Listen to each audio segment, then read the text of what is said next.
Be a part of the best pro wrestling podcast today by supporting the Going In Raw Patreon. You can enjoy access to the live taping of the show, exclusive merchandise, and patron-only episodes, and so much more. Support Going In Raw today. Click the link in the description. This is the glorious one, Bobby Roode, and you're watching Going In Raw. Hey, friendo, Steve here. And Larson. And welcome to Going In Raw, the only pro wrestling podcast you can be listening to right here at youtube.com/Steve and Larson. And available wherever fine podcasts are. Be sure to hit that subscribe button, little notify bell next to it. And if you're listening to this on a podcast app, be sure to leave us a rating or a review. It always helps boost the profile of Going In Raw. We're also available on Patreon at patreon.com/Steve and Larson. We have 60 people watching right now. I'm probably going to go through and block every single one of them after the conversation we had in the pre-show because none of them support me. None of them support me. Maybe you should support them. Maybe they need to be more, nicer to me. You can't take a little good-natured ribbing from a friendo and you block don't them on have to Twitter. take anything from anybody. Oh, my goodness. The way you dish it out. I can be as thin-skinned as the next guy. No. Anyways, you see the back of Trump's head the other day? It's weird.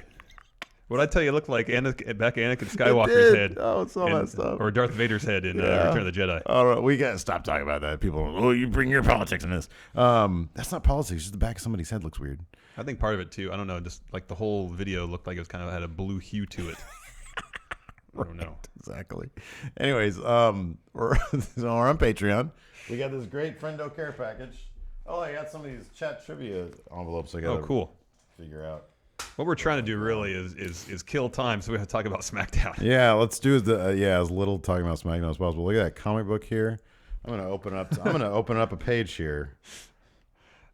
Chat's going crazy right now. It's great. Got Dami Ray out here offering specifically you workouts. Oh, it's great. Dami Ray shows up to chat high as shit. All right, trying to get us demonetized via drug use. Look at this one right here. This is a great picture right here. I drew this. Look at that. We encounter a frog in a diaper. Not a frog, a giant frog. A giant frog, and we have jetpacks on.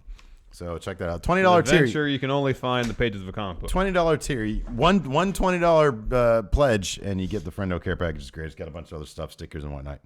Anyways. Here, Liam Wagner, who was unfairly blocked by Steve, has a good point. He says, we give you money on a monthly basis. How can you be so rude, Steve? You know what, man? It's a question directed towards you. My dignity has no price. All right? You're going to treat me with dignity? What dignity? My self-respect. What self-respect? Cannot be purchased. All right? I am not...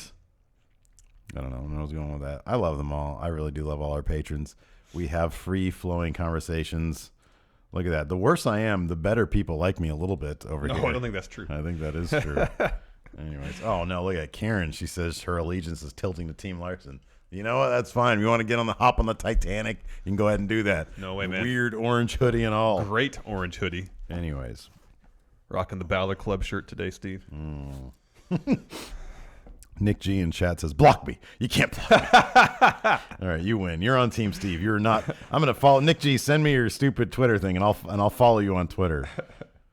Yeah, Daniel Morris, send us your DM me your address on the Patreon or Twitter, MF Steve here. Anyways, let's get right into this. We're going to talk about SmackDown. I suppose we should do that. Do we do all the plugs? We can do plugs for Pro Wrestling Tees. ProWrestlingTees.com/GoingInRaw. Neither of us are wearing Pro Wrestling T-shirts right now. No, man. We should do that. Yeah, we should. We need some new designs. I got to come up with some designs that I like. True. I've got like one or two that I'm kind of into. It's like whatever. Mm-hmm. So I'll do that. I got to find my Mecha Santa shirt. I don't know what happened to that. One of these kids around here took it. All these freaking kids running around here. Man, I don't know what they're doing, taking my stuff. I can't find my Nerd Cube shirt anywhere. I spent that's a bummer. Dan sells those things for arm and a leg. I bought one to support the guy. They're good looking shirts. And then I lost it. I don't know what his problem is. I don't know where my Going In Raw logo shirt from Pro Wrestling Tees is. It might have fallen behind my dresser. I just never got it. Yeah, I don't know, man. Anyways. It kicked off with a Shane McMahon promo. Oh, we're going to do overall the feelings on the show? I was not into it. I'll be honest with you. It wasn't terribly engaging, save for two matches. It felt like it was one of those matches, the Bludgeon Brothers match, because I liked that a lot. I thought that was cool. It was typical. Like Rusev, Bob Roode was good. That was a good match. And the main event was good, even though I don't really care for the finish, but the main event was good. Yeah. But yeah, the show opened with a Shane McMahon promo. He says some stuff. Daniel Bryan comes out, and they're back to this whole thing where they're at odds again. I thought we were past this by now. Okay, I thought we were too. However, I will say this. I was, at least this time, they got to the damn point of the whole thing. I know, and Shane brought up the fact that Daniel Bryan wants to wrestle again. Yes, and that was the thing. He says, we all know what you're doing. You're trying to live vicariously through Kevin Owens and Sami Zayn. I actually like that. I thought finally they got to the point. Yeah. Because all the beating around the bush, it was too much, and it was not. It wasn't going anywhere. It seemed aimless. It seemed completely aimless. And so finally they got around to it. Shane McMahon still sounds like he's congested. He sounds like that. He sounds like I'm getting there too. I think you just gave me something. I think it's allergies because the weather's been so nice here recently. That could be too. I got a lot of stuff going on. Yeah, Yeah, your yard just got cleaned up. So there's probably a lot of stuff kicking around the air. Stuff going on out there. But he sounds like that. I mean, it's not a pleasant voice to hear on the microphone. And when he opens up every single Smackdown with his Daniel Bryan, I don't like how you're doing things stuff. It's hard to get into that. Yeah. You know what I mean? But like I said, and then AJ Styles comes out and he reiterates the same thing that he's been saying. I'm tired of management getting involved and being obsessed with Sami Zayn and Kevin Owens because it affects me. I don't care who I fight. Let's just get this over with. Yes.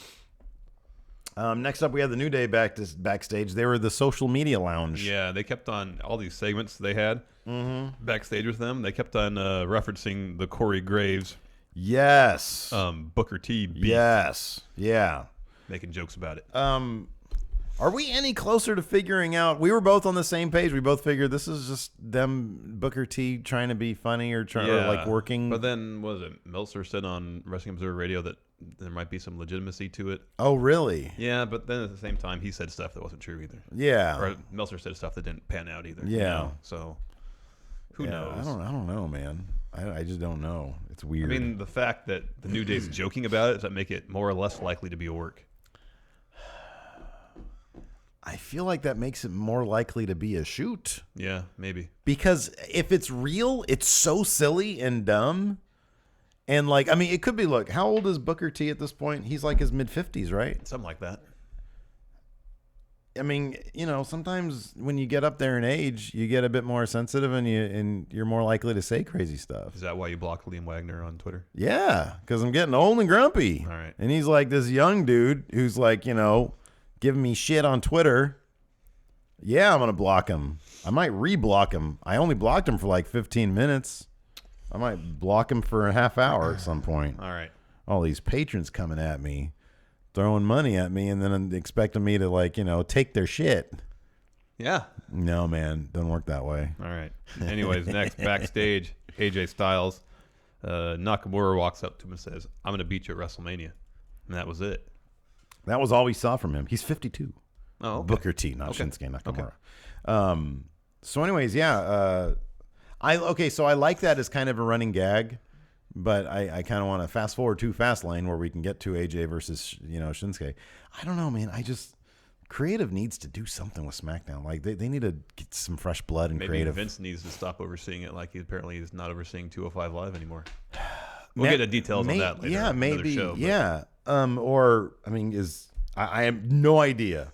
Jimmy Jacobs being gone. Maybe. Was he that? I mean, I know he did a lot of stuff for a lot of the, they were talking about the Festival of Friendship was him. Yeah. The Kevin Owens Jericho stuff. Maybe he was on SmackDown also. I don't know. I have no idea. Maybe they need some fresh blood and creative on SmackDown though. And my thing is this, when I'm done watching a show and I feel this way about it, I'm really bummed out because that means I have to come on this show and be bummed out about it. And I don't like that because I like that we're often very positive about things. I prefer to be positive about things. But when the entire show feels like the exact same thing I saw last week, that's not a good thing. It's not good. No. Next up, we had, speaking of which, Liv Morgan versus Charlotte. Charlotte's in a thing with the Riot Squad now. This wasn't a bad match, though. It was okay.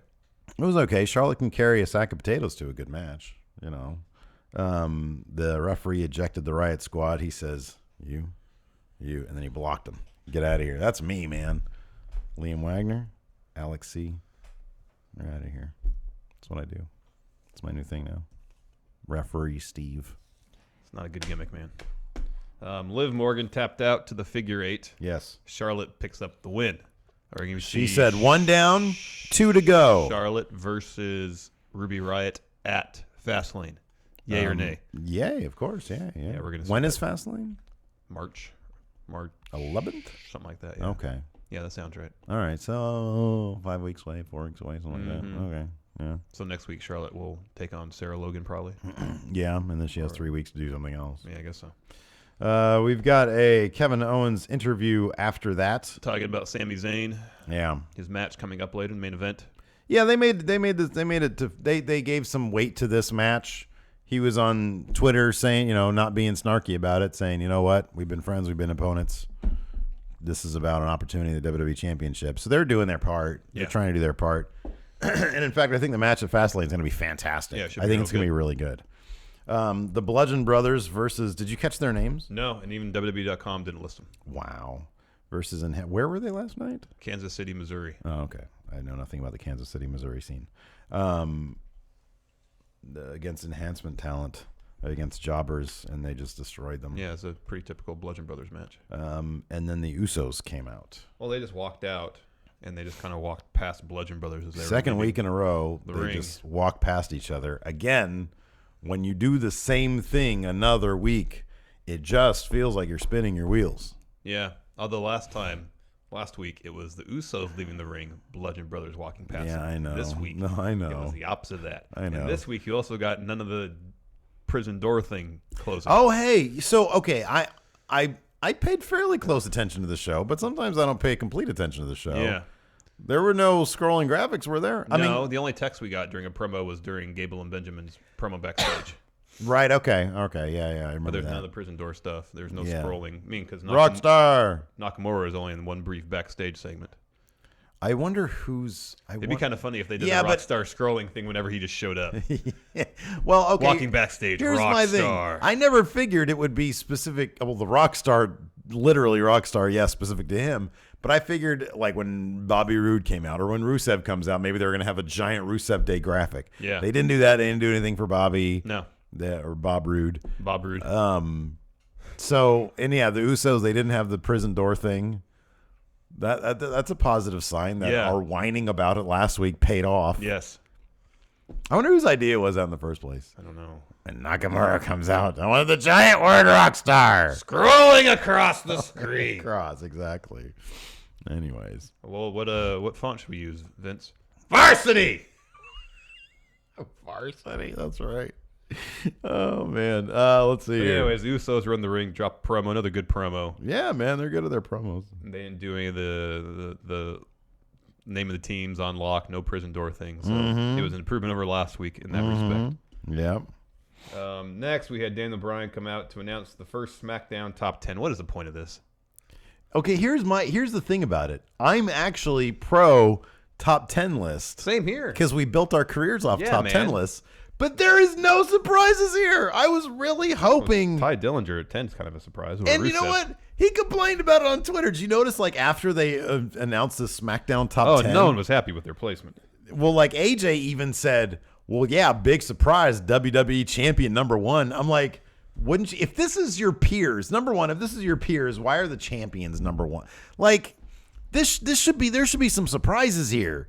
People should be like, oh, yeah, Aiden English, surprisingly, is very wise backstage and has a lot of great information for new kids coming up. You know, stuff like that. Like, I want to, like, Shelton Benjamin. I guarantee people go to Shelton Benjamin and ask him, about his storied career. This is all kayfabe, man. I hate that it's kayfabe. It shouldn't be. Take a risk. Make this realsies. It was a bit surprising to see Naomi at number 4.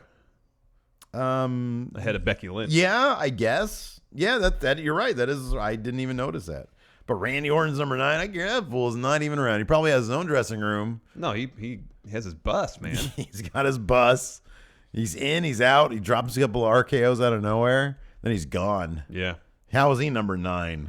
Because he's Randy Orton. Yeah, I guess so. People like Randy Orton. So here's the SmackDown top 10 if you didn't catch it. Number 10, Ty Dillinger.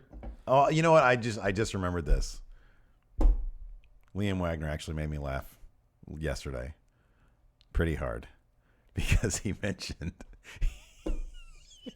After the Orton RKO thing, he says Orton's going to hop back on his bus and get home so he can eat some cereal off his wife again.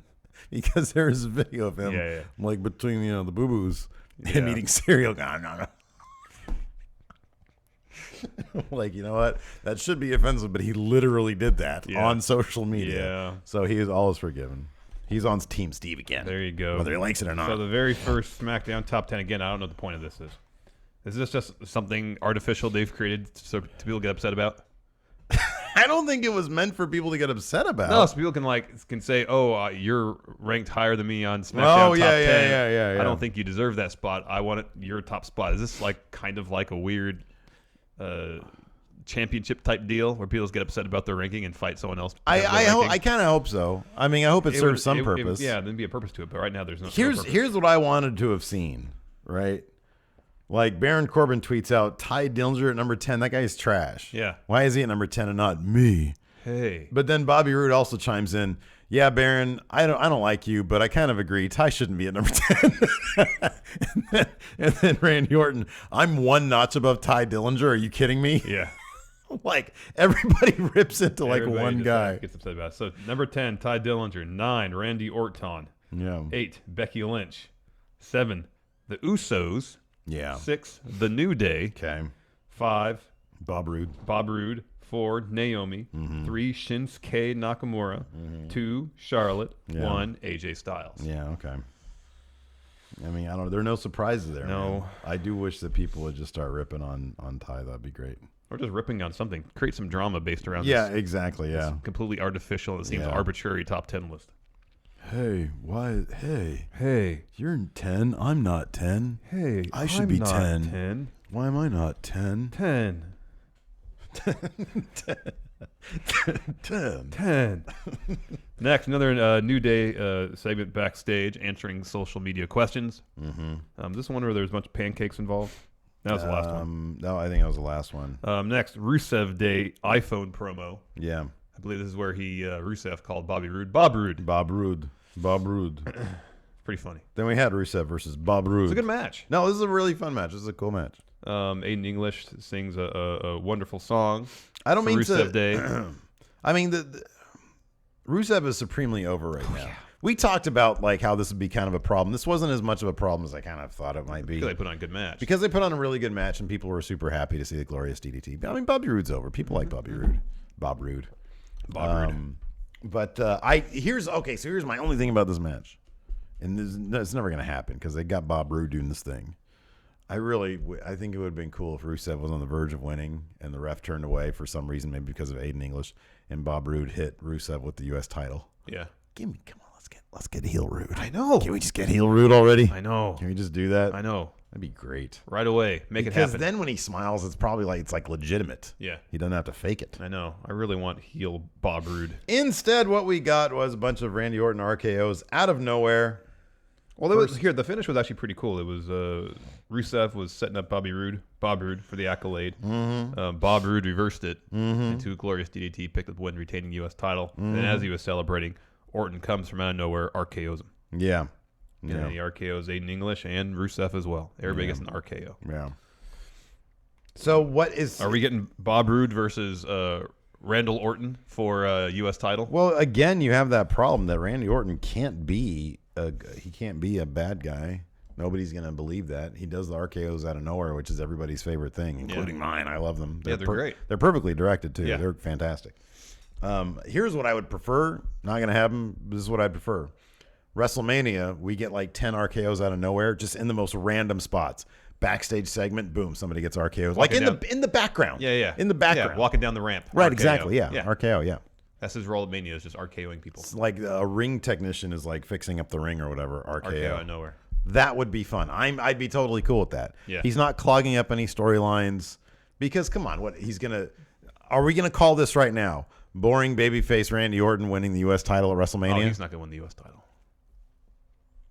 You don't think if he got into a program with Bobby Roode, that wouldn't be a certainty? No, I don't think it's a certainty. Really? Like, what good does the U.S. title do Randy Orton? What good did the WWE title do Randy Orton? Nothing, exactly. I mean, hopefully they've learned their lesson. But they did.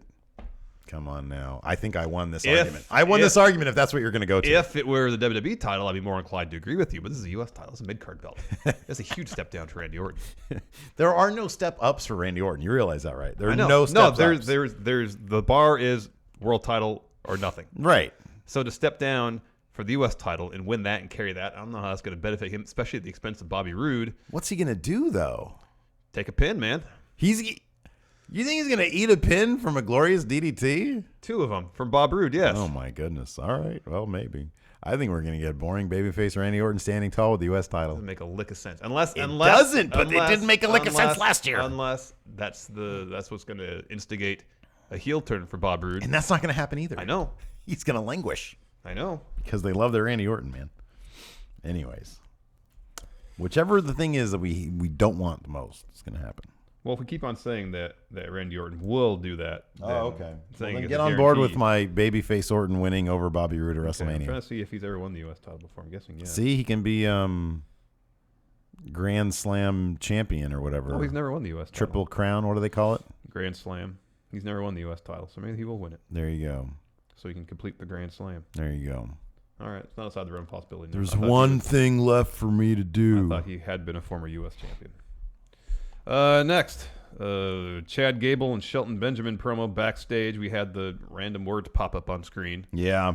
And they're in a feud with Fashion Police and the Ascension, it seems like. Uh-huh. Promo was fine. Yeah. I like these guys. Yeah, no, it's fine. I mean, they pushed over a bulletin board, so that, that's heelish. Yeah. That's heel behavior right there. So good for them.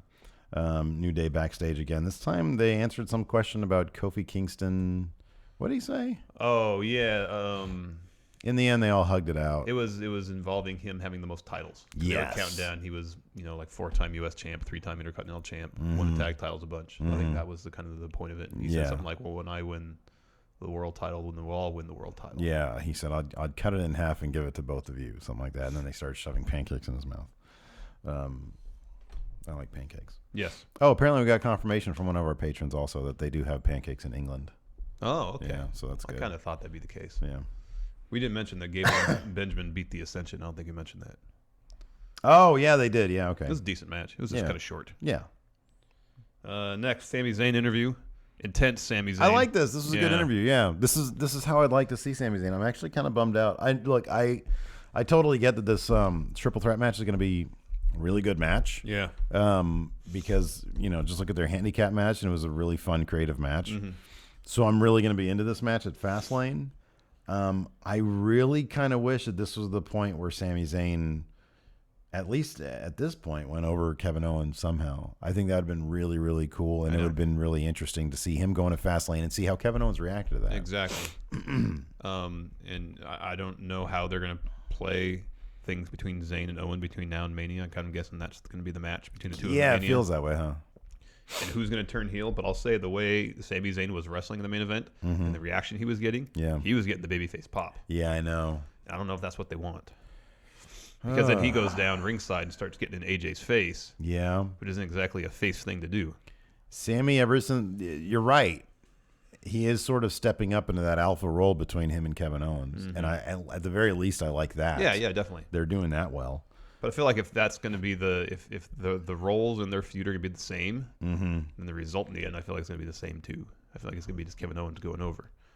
Maybe. I mean, regardless, if at the end of this feud is still face Sami Zayn and heel Kevin Owens, it seems like a good chance that afterwards Sami Zayn's going to get lost in the shuffle again. I would seriously doubt. I mean, look, it could very well be that.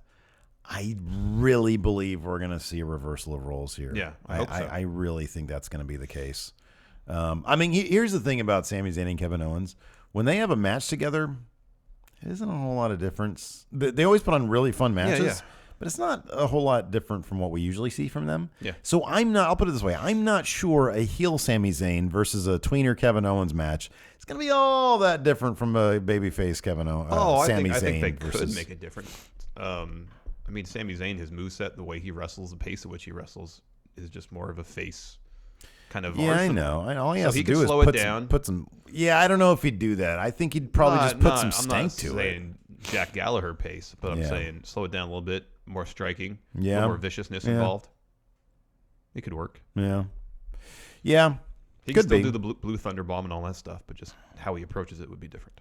I would, yeah. I mean, it could be. I mean, they could do that. They can do any number of things. They're very creative. I just kind of say, I mean, I don't know. It's a WWE. I don't see them like altering that all that much. I mean, we don't really see it that often where they let them change their moveset to reflect. I mean, we saw it with Neville. We saw it with Neville. We saw it with Jack Gallagher. Yeah. But Jack Gallagher was so over the top cartoony babyface. Yeah, no, I know. I'll put it this way. I could just see them having basically the same type of movesets and just drastically changing how they do their character work. Yeah. I could see I think that. the character work would inform how they paced and booked the match, too. Maybe. Anyway, this match was good. AJ was on commentary. He seemed like legitimately captivated by the in-ring action. Really into it. Yeah. Yeah, I know. For somebody who complains about people getting involved with Kevin Owens and Sami Zayn, he literally did that last night. I know. You know? Because at the end, Zayn had the upper hand. He gets in AJ's face at the commentary table, starts yelling at him. AJ pushes him, punches Owens. So Zayn gets the win by DQ. AJ gets in the ring, clears the ring, does like a slingshot plancha onto both of them. Daniel Bryan comes out and says, well, thanks to the quality performance by both Sami Zayn and Kevin Owens, AJ Styles will be facing both of them at FASTLANE in a triple threat match. Yeah. He kind of went back to that kind of somewhat heel demeanor. Because he came out and was like clearing his throat or something, wasn't he? He was acting a bit prickish. Acting a bit prickish. I got that too. Yeah. So I don't know. I hope that we see a heelish Sami Zayn. I mean, it could be the fans just aren't really ready, but he has to do something a bit more overt, you know? So if we see a real heel Sami Zayn, I don't see neither of these guys are going to go over AJ Styles. No. But obviously this should lead into a program between Kevin Owens and Sami Zayn. Yes. Where the roles, I have to think they're going to be reversed. Yeah, it makes the most sense. They can't go back to just the way it was. No, because Sami's going to get lost in the shuffle again. He needs this heel turn, have a decent heel run, and then if you turn the face again, then he'll hopefully be more over and be in or line just for some okay. titles. What about this? Kevin. So I don't know. I don't know if they're gonna get like I don't know. I guess I could see them just doing like a babyface Sami Zayn, but just a super aggressive one who's just done with Kevin Owens' shit. Maybe. You know what I mean? I could see that perhaps, and then giving him the aggressive edge. Yeah, I feel like we kind of already saw that when they had their match at Battleground. Remember when Sami Haluva kicked Kevin Owens twice? Who went over there? Sami Zayn. That was a couple years ago, though. That was a really good match, was. That was a couple of years ago. Here's my thing. But I feel too. like that was setting up for something like that. I'm just tired of your crap, Kevin Owens. I'm gonna be aggressive about it. But it didn't really lead anywhere. And here is my thing about that too: is that I always hoped that when they did return to Sami Zayn versus Kevin Owens, it would be for something huge. I know. That's the whole thing that you keep on. You've been mentioning this for like 2 weeks now. It feels like they're heading towards Mania, and I'm on board in terms of agreeing with you on that. I kind of don't want that because I want it to be for something big. You know, I want it to be for something bigger than just Kevin and Sami. No, I agree. That's how it's going to be, I guess. I know. Because SmackDown's got nothing else going on. Nope. All right, we got through that show. Yeah, I mean, I don't know. A couple of really good matches, and then, I don't know, a whole lot of spinning of wheels. I just felt like I don't like when the stories just sort of, like this week on Raw, we got to, talk about Bayley sort of returning to her NXT form and all sorts of other stuff. And I just feel like SmackDown is, I don't know, I just feel like there's a lot of spinning of the wheels going on. Yeah. Let's answer some questions. Fat Bastard Champ, Alex Foster, what makes you guys not want to see Jordan versus Rollins? We all know the match would be great at Mania. I totally would want to see that. Didn't we say that was one of our matches we wanted to see? The only reason we 34? probably won't see it is because Jason Jordan just had neck surgery. Yeah, it's probably not going to happen. It's not going to happen now, but we definitely would want to see it. The match would have been great. I never said I didn't want to see it. Yeah, I didn't think we ever did it. But then I say a lot of stuff and I don't remember, so I don't know. Yeah. I feel like I would remember that one. Eddie Jose Glorious Menevar, if Eddie Guerrero were still alive, how would he fit into the WWE now? If Eddie Guerrero was still yeah. alive? He would be in what, his mid long time ago. 50s? Yeah. So I don't know if he would still be. Imagine him as GM of 205 Live. Well, Assuming he had retired from in-ring competition. Yeah, that'd be great. You can also see him as kind of in the Booker T role. Yeah. You know, I mean, Booker T is kind of, they're probably around the same age. Yeah, I'm checking right now. He's born in 67, so he'd have been 50. Yeah, so they're within 2 years of each other. So I could see him being a panelist, you know. Mm-hmm. Next. God, I'd love an Eddie Guerrero podcast. Like, he would have had a podcast. If Conan has one, he can have one. Yeah. CM Punk finds it insulting. Power ranked the 5 best and 5 worst monikers in WWE. For example, he gives best Asuka as the Empress of Tomorrow, some kind of nicknames essentially.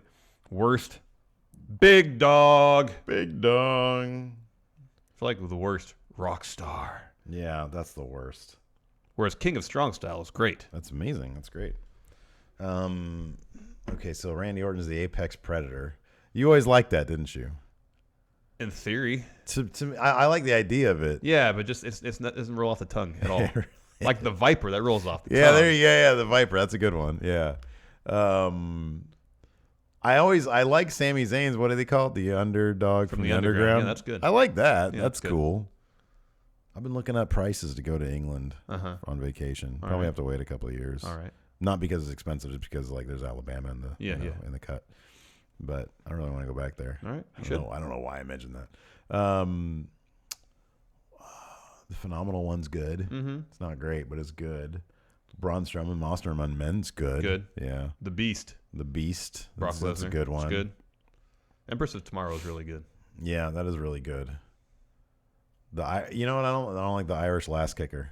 No. Not huge on that. Yeah, it's Not all right. big on puns. That's interesting. I don't like people being clever. Stop being clever. Be new. Let's go back to Looper. Have you seen that movie lately? You should. No, I've only seen it the one time, I think. Can we do a review on it? All right. On the new Friendoville channel. Okay. That I'm putting together. Give you half the revenue. Oh, thanks. Just per video. I got to figure that out because I plan on having a lot of guests on Friendoville. That's fine. Liam Wagner, what's a pet peeve when it comes to a specific superstar's entrance? For him, it's Nakamura when his poses aren't in sync with his music. Oh, man. Right now is AJ Styles without the pyro. Yeah. And his entrance and Brock's entrance needs the pyro. When he does that, it needs the pyro. And it kind of needs the pyro. You know whose pyro I hated though? The Dudley Boys. It's because it's super loud. It just happens, and there's no reason to it. What happens then they come out. They don't do any motions for it. No, it signals their arrival, Steve. Yeah, I don't like that.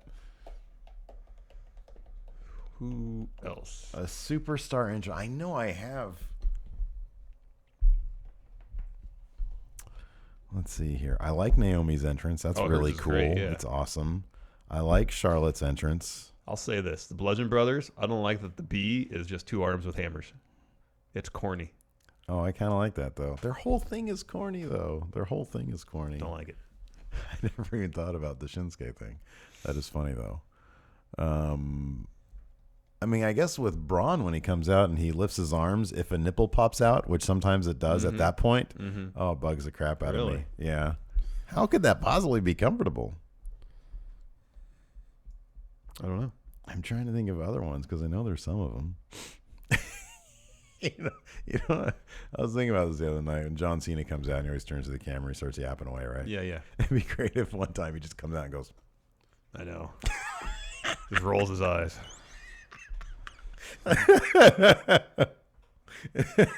Only 5 more minutes. I'm on my bus. Exactly. James Rodriguez, the writing on Raw made it sound like Asuka will face Alexa at Mania, but on SmackDown, the writing made it sound like Asuka hadn't made a decision. Do you think this is because Vince hasn't figured out who she will face yet, or is it because the writing staff on both shows do not communicate with each other? I think they kind of framed it that way on Raw because of the whole Nia Jax match at Fastlane, the stipulation attached to it. Mm-hmm. Because they didn't really straight up say Asuka's challenged Alexa Bliss. Yeah. They just made it sound like if Nia Jax beats Asuka at Fastlane, then she'll be inserted into the match for the Raw Women's title. Now, I don't know if that's an extra stipulation or what, but I think they just want that stipulation in that match. So they kind of frame things in that manner. Yeah.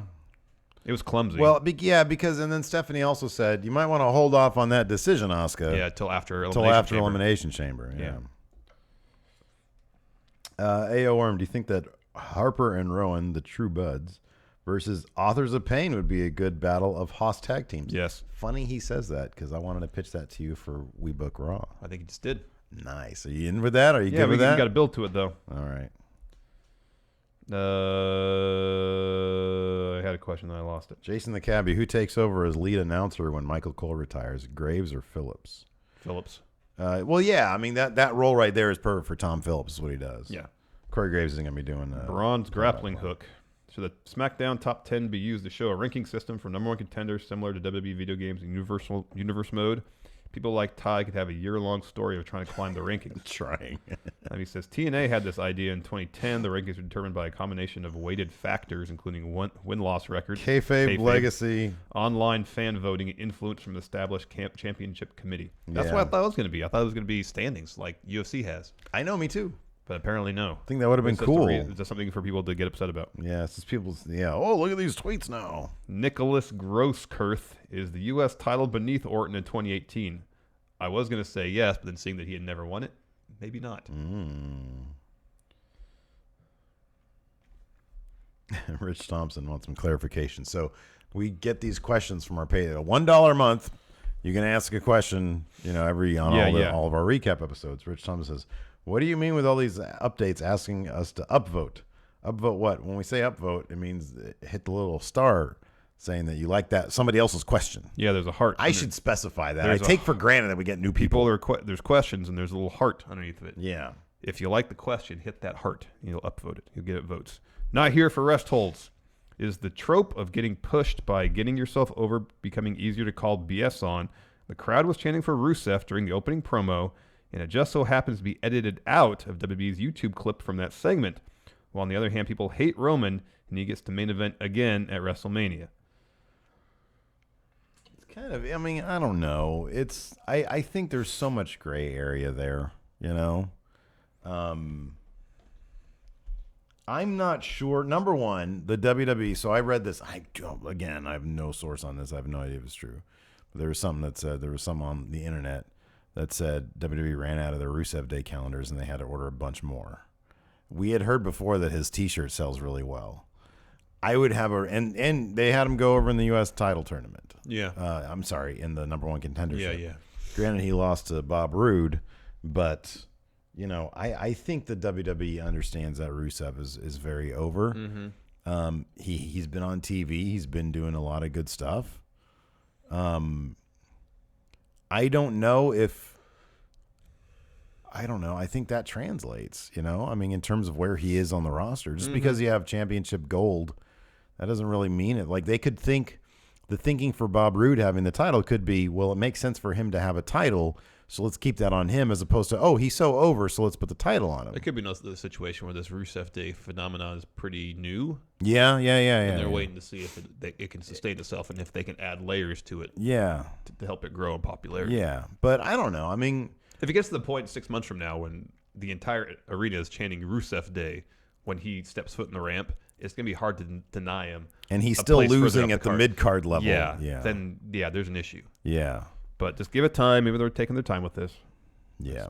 Be trying to be hopeful. But lately, I don't know. I don't know about you, but lately I've been just noticing a lot of Rusev in WWE SmackDown product. Oh, he's on TV every week. He's on TV every week. He's in segments all the time. He's prominently featured in the Mixed Match Challenge stuff because of Lana. Yeah. Because of him and Lana. He gets his own singing entrance guy with Aiden English. Mm-hmm. I think they're doing right by him right now. Yeah, just give it time. In 6 months, if he's still losing in the mid card or taking losses in tag matches, then we can have a conversation. Broken Steve, how do you see the story of AJ and Shinsuke playing out? Also, do you think they'll bring up their history in Japan? They will allude to it, but I don't know if they're going to get to specifics. Yeah, they'll talk about it. They'll say they had a great match in Japan. Yeah, that's probably the extent of it. But I don't know. I mean, after FASTLANE, they really got to kick that story into overdrive. They do. I want, it could be here's the thing too. It needs to be very simple. It needs to be very simple, So there's that writes itself basically.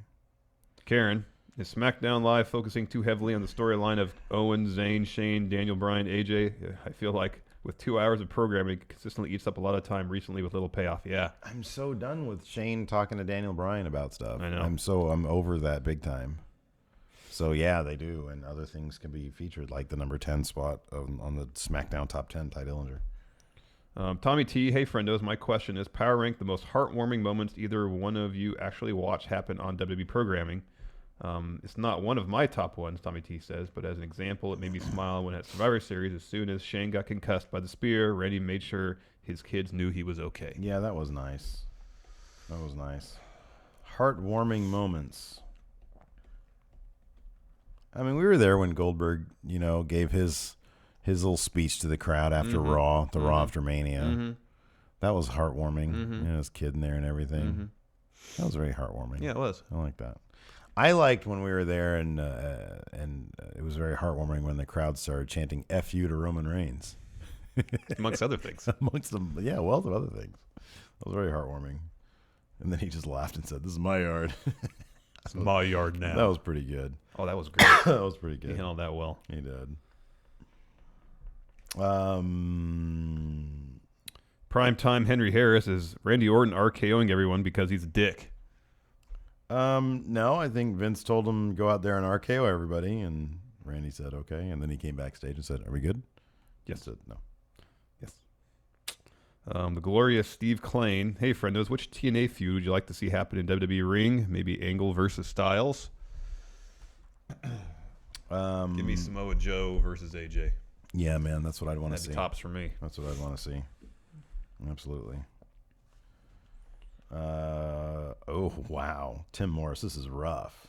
You've taken over Raw and SmackDown. Vince has said you can bring back Pyro, but to pay for it, you have to release one superstar from each brand. Who would you release and why?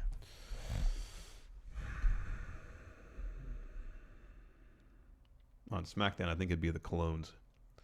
Oh my God, I forgot they were even there. Because one was hurt and then this got healthy, I think, and then the other one got hurt. Man, you're cold-blooded. They're injured. Just answered the question. Yeah. Ouch. And right now, I feel like SmackDown tag. You know who I definitely division. keep?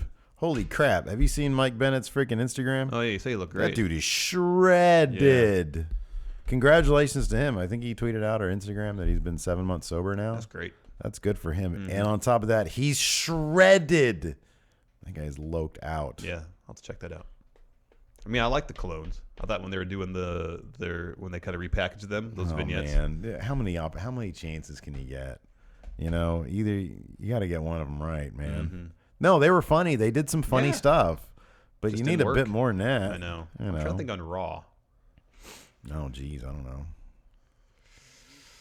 On Raw, I would dispatch of.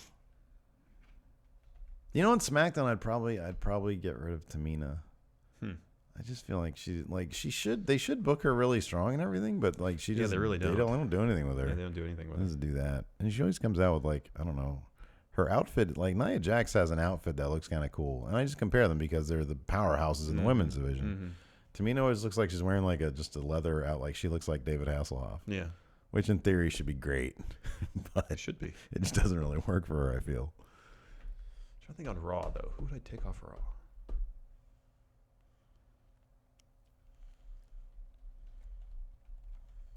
I feel like Rhino doesn't need to be there. I'm going to say Brock Lesnar because I feel like after Mania, he's gone anyways. Whoa.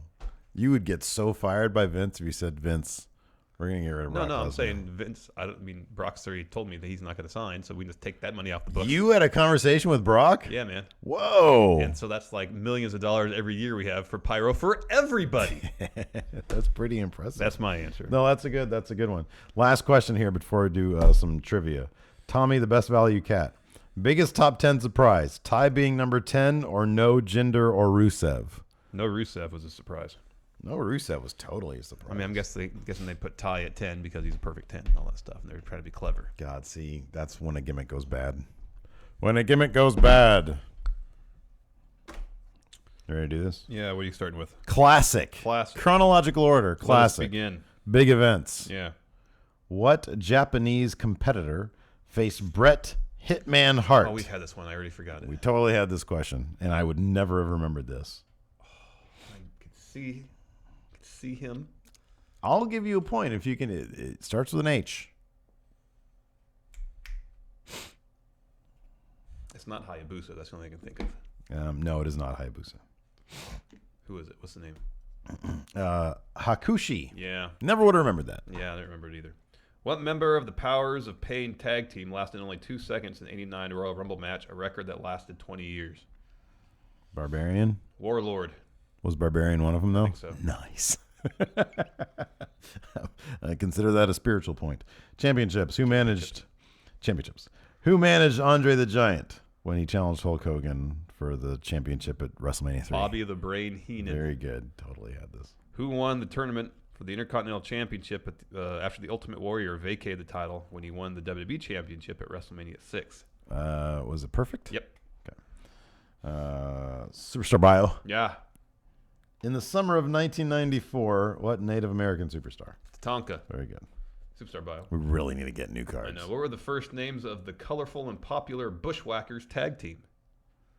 What was the name of... First names. Luke and Butch? Yeah. Okay, now we've moved on to the modern era. Modern era. Who was forced to... Big events. Who was forced to retire after losing to The Undertaker at WrestleMania 26? Oh, Shawn Michaels. Yeah. What future world champion joined Triple H, Shawn Michaels, and the Hardys on Team DX at Survivor Series 2006? Crap, I'm sorry, what? Who? What future world champion joined Triple H, Shawn Michaels, and the Hardys on Team DX at Survivor Series 2006? Triple H, Shawn Michaels, and the Hardys? Yeah. Oh, Survivor Series? It's not Val Venus.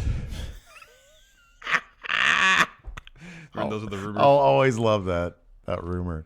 What future world champ? Yeah. Crap. Shoot, I don't know. 2006.